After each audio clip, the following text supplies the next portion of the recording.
ಎಲ್ಲರಿಗೂ ಯೂಟ್ಯೂಬ್ ಚಾನಲ್ಗೆ ಸ್ವಾಗತ. ಈ ಒಂದು ವಿಡಿಯೋದಲ್ಲಿ ನಾವು 10ನೇ ತರಗತಿ ದ್ವಿತೀಯ ಭಾಷೆ ಕನ್ನಡ ಪದ್ಯ ಭಾಗ 2 ಸವಿಚೈತ್ರ. ಈ ಪದ್ಯದ ಪ್ರಶ್ನೋತ್ತರಗಳನ್ನು ನೋಡೋಣ.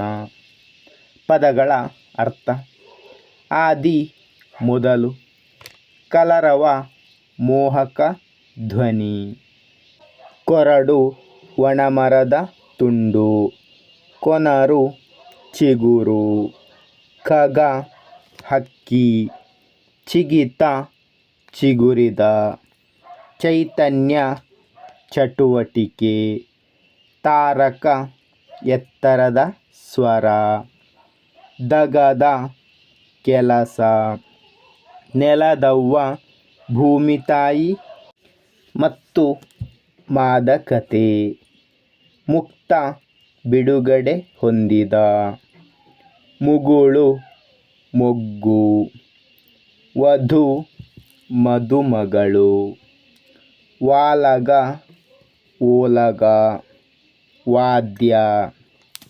ಮುಂದಿನ ಭಾಗ: ಕೆಳಗಿನ ಪ್ರಶ್ನೆಗಳಿಗೆ ಒಂದು ವಾಕ್ಯದಲ್ಲಿ ಉತ್ತರಿಸಿರಿ.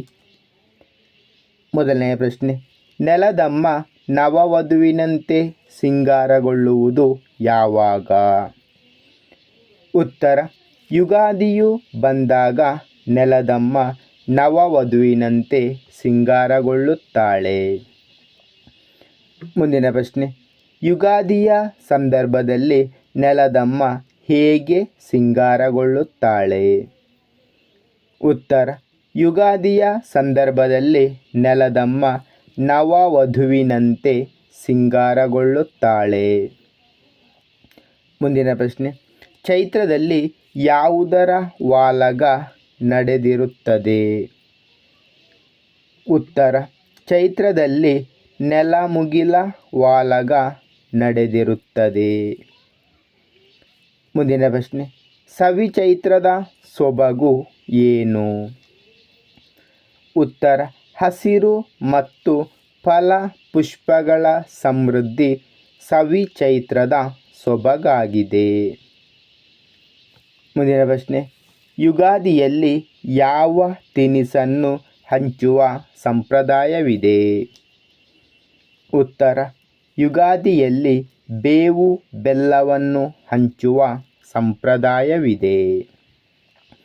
ಮುಂದಿನ ಭಾಗ: ಕೆಳಗಿನ ಪ್ರಶ್ನೆಗಳಿಗೆ 3-4 ವಾಕ್ಯಗಳಲ್ಲಿ ಉತ್ತರಿಸಿ. ಮೊದಲನೆಯ ಪ್ರಶ್ನೆ: ಯುಗದ ಆದಿ ತಂದ ಸಂಭ್ರಮವೇನು? ಉತ್ತರ: ಯುಗದ ಆದಿ ಸುಖಕರ ಸುಗ್ಗಿಯೊಡನೆ ಜಗಕ್ಕೆ ಹೊಸ ಕಾಂತಿಯ ಸಂಭ್ರಮವನ್ನು ತಂದಿತು. ನಾನಾ ಬಣ್ಣಗಳಿಂದ ರಚಿಸಿದ ಚಿತ್ರಗಳ ಹಾಗೆ ಭೂಮಾತೆಯು ನವ ವಧುವಿನಂತೆ ರಂಜಿಸಿದಳು. ಒಣಮರವು ಚಿಗುರಿ ಹೂ ಬಿಡುವಂತೆ ಮಾಡಿತು. ನಿಸ್ಸಾರವಾದ ಬದುಕಿಗೆ ನವಚೈತನ್ಯವನ್ನಿತ್ತಿತು. ಮುಂದಿನ ಪ್ರಶ್ನೆ: ಚೈತ್ರದಲ್ಲಿ ಹಕ್ಕಿಗಳ ಕಲರವ ಹೇಗಿರುತ್ತದೆ ಎಂದು ಕವಿ ವರ್ಣಿಸಿದ್ದಾರೆ? ಉತ್ತರ: ಪ್ರಕೃತಿಯಲ್ಲಿ ಎಲ್ಲೆಲ್ಲೂ ಹೊಸತನ ತುಂಬಿದ್ದು ಬರಡು ಜೀವಕ್ಕೆ ಹೊಸ ಚೈತನ್ಯ ಬಂದಿದೆ. ವೃಕ್ಷರಾಜನ ಸೌಂದರ್ಯ ಸಂತೋಷವನ್ನು ಕಂಡ ಹಕ್ಕಿಗಳು ಮುಗಿಲು ಮುಟ್ಟುವಂತೆ ಪಂಚಮ ಸ್ವರದಲ್ಲಿ ಹಾಡುತ್ತವೆ. ಆಕಾಶವು ಪ್ರತಿಧ್ವನಿಸುವಂತೆ ಕಾಣುತ್ತದೆ. ಇದನ್ನು ಕಂಡ ಇತರ ಹಕ್ಕಿಗಳು ಚಿಲಿಪಿಲಿಗುಟ್ಟುತ್ತಾ ಶಬ್ದ ಮಾಡುತ್ತವೆ. ಮುಂದಿನ ಪ್ರಶ್ನೆ: ಚೈತ್ರದಲ್ಲಿ ಪ್ರಾಣಿ ಪಕ್ಷಿಗಳ ಚಟುವಟಿಕೆಗಳು ಕವಿಗೆ ಹೇಗೆ ಗೋಚರಿಸಿದವು? ಉತ್ತರ: ಚೈತ್ರ ಮಾಸ ಬರುತ್ತಿದ್ದಂತೆ ಪ್ರಾಣಿ ಪಕ್ಷಿಗಳು ಮೈಮುರಿದು ಮೇಲೇಳುತ್ತಿವೆ. ಬೇಗ ಬೇಗ ತಮ್ಮ ತಮ್ಮ ಕೆಲಸಕ್ಕೆ ಹೊರಟ ಹಾಗೆ ಕವಿಗೆ ಗೋಚರಿಸಿದೆ. ಜೀವಿಗಳಲ್ಲಿ ನವೋಲ್ಲಾಸ ತೋರಿದಂತಿದೆ ಎಂದಿದ್ದಾರೆ. ಮುಂದಿನ ಭಾಗ: ಕೆಳಗಿನ ಪ್ರಶ್ನೆಗಳಿಗೆ 8-10 ವಾಕ್ಯಗಳಲ್ಲಿ ಉತ್ತರಿಸಿರಿ. ಮೊದಲನೆಯ ಪ್ರಶ್ನೆ: ಚೈತ್ರದಲ್ಲಾಗುವ ಪ್ರಕೃತಿಯ ಬದಲಾವಣೆಗಳಾವುವು? ಉತ್ತರ: ಚೈತ್ರ ಮಾಸ ಬಂದಾಗ ಮರ, ಗಿಡ, ಬಳ್ಳಿಗಳು ಚಿಗುರಿ ಹಣ್ಣುಗಳನ್ನು ಬಿಡುತ್ತವೆ. ಭೂಮಿಯು ಬಗೆ ಬಗೆಯ ಬಣ್ಣಗಳಿಂದ ಅಲಂಕಾರಗೊಂಡಂತೆ ಕಾಣಿಸುತ್ತದೆ. ಮೃಗ ಪಕ್ಷಿಗಳು ಜಡತ್ವವನ್ನು ತೊರೆದು ಮೇಲೇಳುತ್ತವೆ. ತಮ್ಮ ತಮ್ಮ ಕೆಲಸಕ್ಕೆ ಹೊರಡುತ್ತವೆ. ಕೋಗಿಲೆಗಳು ತಾರಕ ಸ್ವರದಲ್ಲಿ ಹಾಡುತ್ತವೆ. ಹಕ್ಕಿಗಳ ಚಿಲಿಪಿಲಿಯ ಮಧುರ ಗಾನ ಕೇಳಿಬರುತ್ತದೆ. ಎಲ್ಲೆಲ್ಲೂ ಉತ್ಸಾಹ, ನವಚೈತನ್ಯ ಉಕ್ಕಿ ಹರಿಯುವಂತೆ ತೋರುತ್ತದೆ. ಹೀಗೆ ಪ್ರಕೃತಿಯಲ್ಲಿ ಯಾವುದೋ ಹೊಸ ಚೈತನ್ಯ ಮೂಡಿದಂತೆ ಕಾಣುತ್ತದೆ. ಮುಂದಿನ ಪ್ರಶ್ನೆ: ಕವಿ ಯುಗದ ಆದಿಯನ್ನು ಸವಿಚೈತ್ರ ಎಂದು ಏಕೆ ಬಣ್ಣಿಸಿದ್ದಾರೆ? ಉತ್ತರ: ಭಾರತೀಯರಿಗೆ ಚೈತ್ರ ಮಾಸದಿಂದ ಹೊಸ ವರ್ಷ ಆರಂಭವಾಗುತ್ತದೆ. ಚೈತ್ರ ಮಾಸದ ಮೊದಲ ದಿನವೇ ಯುಗದ ಆದಿ ಅಥವಾ ಯುಗಾದಿ ಎಂದು ಅವರು ತಿಳಿದು ಹಬ್ಬವನ್ನು ಆಚರಿಸುತ್ತಾರೆ. ಬೇವು ಬೆಲ್ಲವನ್ನು ಹಂಚುತ್ತಾರೆ. ತಾವು ಸ್ವೀಕರಿಸುತ್ತಾರೆ. ಹಿಂದಿನ ವರ್ಷಗಳ ಕಹಿಯನ್ನು ಮರೆತು ಹೊಸ ವರ್ಷದ ಶುಭ ಸಮಯವನ್ನು, ಸಿಹಿಯನ್ನು ನಿರೀಕ್ಷಿಸುತ್ತಾರೆ. ಯುಗದ ಆದಿಯಲ್ಲಿ ಪ್ರಕೃತಿಯಲ್ಲೂ ಸವಿಯನ್ನು ಕಾಣುತ್ತೇವೆ. ಗಿಡ, ಮರ, ಬಳ್ಳಿಗಳೆಲ್ಲವೂ ಚಿಗುರಿ ಬಗೆ ಬಗೆಯ ಬಣ್ಣದ ಎಲೆ, ಹೂವು, ಕಾಯಿ, ಹಣ್ಣುಗಳಿಂದ ಕಂಗೊಳಿಸುತ್ತವೆ.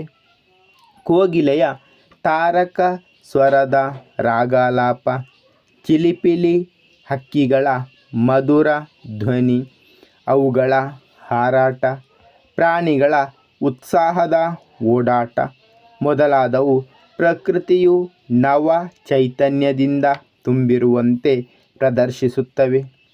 ಎಲ್ಲೆಡೆ ಸಂತಸ ಸಂಭ್ರಮಗಳು ತೋರುತ್ತವೆ. ಹೀಗಾಗಿ ಯುಗದ ಆದಿಯನ್ನು ಸವಿಚೈತ್ರ ಎಂದು ಕವಿ ಕರೆದಿದ್ದಾರೆ. ಮುಂದಿನ ಭಾಗ: ಸಂದರ್ಭದೊಡನೆ ವಿವರಿಸಿ. ಮೊದಲನೆಯ ಸಾಲು: ನೆಲದಮ್ಮ ನವವಧುವೆ ಆದಳಿಂತು. ಆಯ್ಕೆ: ಈ ಸಾಲನ್ನು ಬಸವರಾಜ ಸಾದರ ಅವರ ಸಿಸಿಪಸರ ಸುತ್ತು ಕವನ ಸಂಕಲನದಿಂದ ಆಯ್ದ ಸವಿಚೈತ್ರ ಎಂಬ ಪದ್ಯದಿಂದ ಆರಿಸಿಕೊಳ್ಳಲಾಗಿದೆ. ಸಂದರ್ಭ: ಚೈತ್ರ ಮಾಸ ಯುಗಾದಿ ಬಂದಾಗ ಭೂಮಾತೆಯು ಕಾಣುವ ಬಗೆಯನ್ನು ಕವಿ ಹೀಗೆ ವರ್ಣಿಸಿದ್ದಾರೆ. ಯುಗಾದಿ ಬಂದಾಗ ಪ್ರಕೃತಿಯಲ್ಲಿ ಹೊಸ ಕಾಂತಿಯು ತುಂಬಿದಂತೆ ಗೋಚರಿಸುತ್ತದೆ. ಗಿಡ, ಮರ, ಬಳ್ಳಿಗಳು ಚಿಗುರಿ ಬಣ್ಣದ ಹೂವು, ಕಾಯಿ, ಹಣ್ಣುಗಳಿಂದ ತುಂಬಿ ರಂಜಿಸುತ್ತವೆ. ಅವು ಬಗೆ ಬಗೆಯ ಬಣ್ಣಗಳಿಂದ ಬಿಡಿಸಿರುವ ಚಿತ್ರಗಳಂತೆ ತೋರುತ್ತವೆ. ಚೈತ್ರ ಋತುವಿನಲ್ಲಿ ಪ್ರಕೃತಿಯೇ ಭೂಮಿಯನ್ನು ಸಿಂಗರಿಸುತ್ತದೆ. ಅದುವರೆಗೆ ಒಣಗಿದ ಹುಲ್ಲು ಚಿಗುರಿ ಮರಗಳಲ್ಲಿ ಹೊಸ ಚಿಗುರು ಮೂಡಿ ಹಸುರಾಗಿ ಕಾಣುತ್ತದೆ. ಹೀಗೆ ಋತುರಾಜನ ಕೈವಾಡದಿಂದ ವಸಂತ ಋತು ಬಂದೊಡನೆ ನೆಲದವ್ವ ನವವಧುವೆ ಆಗುತ್ತಾಳೆ ಎಂದು ಹೇಳುವ ಸಂದರ್ಭದಲ್ಲಿ ಈ ಮೇಲಿನ ಸಾಲು ಬಂದಿದೆ. ಸ್ವಾರಸ್ಯ: ಮದುಮಗಳು ಹೊಸ ಜೀವನಕ್ಕೆ ಕಾಲಿಡುವ ಮೊದಲು ಅಲಂಕರಿಸಿಕೊಳ್ಳುವ ಹಾಗೆ ಭೂಮಿಯು ಹೊಸ ಬದುಕಿಗೆ ತೆಗೆದುಕೊಳ್ಳುವ ಮುಂಚೆ ಪ್ರಕೃತಿ ಅದನ್ನು ಅಲಂಕರಿಸುತ್ತದೆ ಎನ್ನುವ ಭಾವನೆ ಸ್ವಾರಸ್ಯಪೂರ್ಣವಾಗಿದೆ. ಮುಂದಿನ ಸಾಲು: ಕಾಡ ತುಂಬ ಪ್ರೀತಿ ಹೊಳೆಯು ಕೋಡಿಯಂತೆ ಹರಿಯಿತು. ಆಯ್ಕೆ: ಈ ಸಾಲನ್ನು ಬಸವರಾಜ ಸಾದರ ಅವರ ಸಿಸಿಪಸರ ಸುತ್ತು ಕವನ ಸಂಕಲನದಿಂದ ಆಯ್ದ ಸವಿಚೈತ್ರ ಎಂಬ ಪದ್ಯದಿಂದ ಆರಿಸಿಕೊಳ್ಳಲಾಗಿದೆ. ಸಂದರ್ಭ: ಚೈತ್ರ ಮಾಸ ಬಂದಾಗ ನಿಸರ್ಗದಲ್ಲಾಗುವ ಪರಿವರ್ತನೆಗಳ ಸೊಬಗನ್ನು ಕವಿ ಈ ರೀತಿ ಹೇಳಿದ್ದಾರೆ. ಚೈತ್ರ ಋತು ಬಂದಾಗ ಪ್ರಕೃತಿಯಲ್ಲಿ ಸ್ಪಷ್ಟ ಬದಲಾವಣೆ ತೋರುತ್ತದೆ. ಗಿಡ, ಮರ, ಬಳ್ಳಿಗಳು ಚಿಗುರುತ್ತವೆ. ಭೂಮಿಯು ನವವಧುವಿನಂತೆ ಸಿಂಗಾರಗೊಳ್ಳುತ್ತಾಳೆ. ಮೃಗ ಪಕ್ಷಿಗಳಲ್ಲಿ ನವಚೈತನ್ಯ ಉಲ್ಲಾಸಗಳು ತಲೆದೋರುತ್ತವೆ. ಅವುಗಳ ನಲಿದಾಟ ಕೂಗಾಟಗಳು ನೆಲದ ವಾಲಗದಂತೆ ತೋರಿದರೆ, ಆಗಸದಲ್ಲಿ ಮುಂಗಾರಿನ ಮುಗಿಲುಗಳ ಗುಡುಗು ಸಿಡಿಲುಗಳು ಮುಗಿಲ ವಾಲಗದಂತೆ ಭಾಸವಾಗುತ್ತದೆ ಎಂದು ಹೇಳುವ ಸಂದರ್ಭದಲ್ಲಿ ಈ ಮೇಲಿನ ಸಾಲು ಬಂದಿದೆ. ಸ್ವಾರಸ್ಯ: ನವ ವಧುವಾದ ನೆಲದಮ್ಮನ ವಿವಾಹಕ್ಕೆ ನೆಲ ಮುಗಿಲುಗಳ ವಾಲಗ ನಡೆದಂತೆ ತೋರುವುದು ಎಂದು ಹೇಳಿರುವುದು ಸ್ವಾರಸ್ಯಪೂರ್ಣವಾಗಿದೆ. ಮುಂದಿನ ಸಾಲು: ಎಲ್ಲರೆದೆಗಳ ತುಂಬ ಸವಿಚೈತ್ರವು. ಆಯ್ಕೆ: ಈ ಸಾಲನ್ನು ಬಸವರಾಜ ಸಾದರ ಅವರ ಸಿಸಿಪಸರ ಸುತ್ತು ಕವನ ಸಂಕಲನದಿಂದ ಆಯ್ದ ಸವಿಚೈತ್ರ ಎಂಬ ಪದ್ಯದಿಂದ ಆರಿಸಿಕೊಳ್ಳಲಾಗಿದೆ. ಸಂದರ್ಭ: ಯುಗಾದಿ ಬಂದಾಗ ಜನರ ಮನೋಭಾವದಲ್ಲಾಗುವ ಮಾರ್ಪಾಡನ್ನು ಕವಿಯು ಹೀಗೆ ತಿಳಿಸಿದ್ದಾರೆ. ಯುಗಾದಿಗೂ ಮೊದಲ ದಿನಗಳ ದುಃಖ ದುಮ್ಮಾನ ಕಷ್ಟಗಳ ಸಂಗತಿಯನ್ನು ಜನರು ಮನಸ್ಸಿನಿಂದ ದೂರ ಮಾಡುತ್ತಾರೆ. ಭವಿಷ್ಯದ ಸುಖ ಸಂತಸಗಳ ಕನಸು ಕಾಣುತ್ತಾ ನಗುಮೊಗ ತಾಳುತ್ತಾರೆ. ಬೇವು ಬೆಲ್ಲಗಳನ್ನು ಹಂಚುತ್ತಾರೆ, ತಾವು ತಿನ್ನುತ್ತಾರೆ. ಕಹಿಯನ್ನು ನುಂಗಿ ಸಿಹಿಯನ್ನು ಅನುಭವಿಸುತ್ತಾರೆ. ಈ ರೀತಿಯಲ್ಲಿ ಎಲ್ಲರ ತನುಮನಗಳಲ್ಲೂ ಸವಿಚೈತ್ರ ತುಂಬುತ್ತದೆ.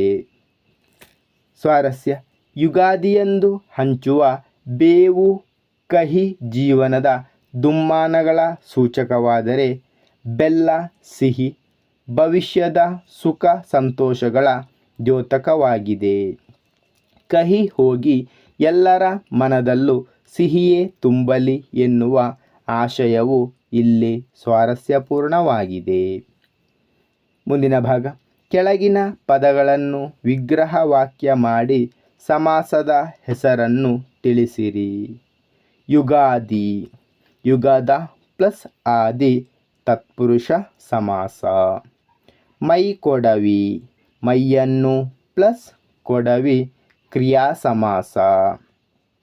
ಸವಿಚೈತ್ರ: ಸವಿಯಾದ ಪ್ಲಸ್ ಚೈತ್ರ ಕರ್ಮಧಾರೆಯ ಸಮಾಸ.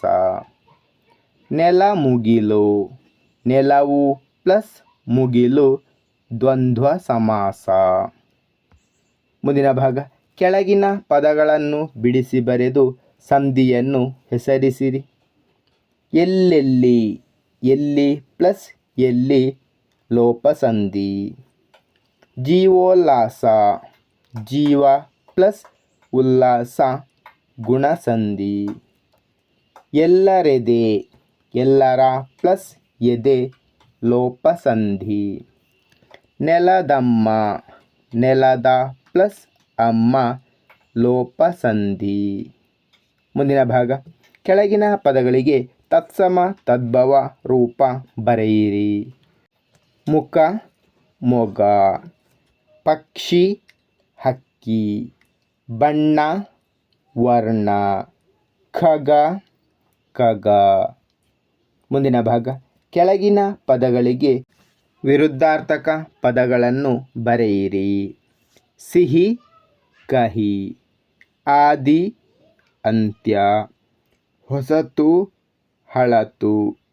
ತುದಿ ಮೊದಲು. ಬುಡ. ಧನ್ಯವಾದಗಳು. ಇಷ್ಟವಾದರೆ ಲೈಕ್ ಮಾಡಿ, ಶೇರ್ ಮಾಡಿ. ಹೆಚ್ಚಿನ ವಿಡಿಯೋಗಳಿಗಾಗಿ ಚಾನಲನ್ನು ಉಚಿತವಾಗಿ ಸಬ್ಸ್ಕ್ರೈಬ್ ಮಾಡಿ.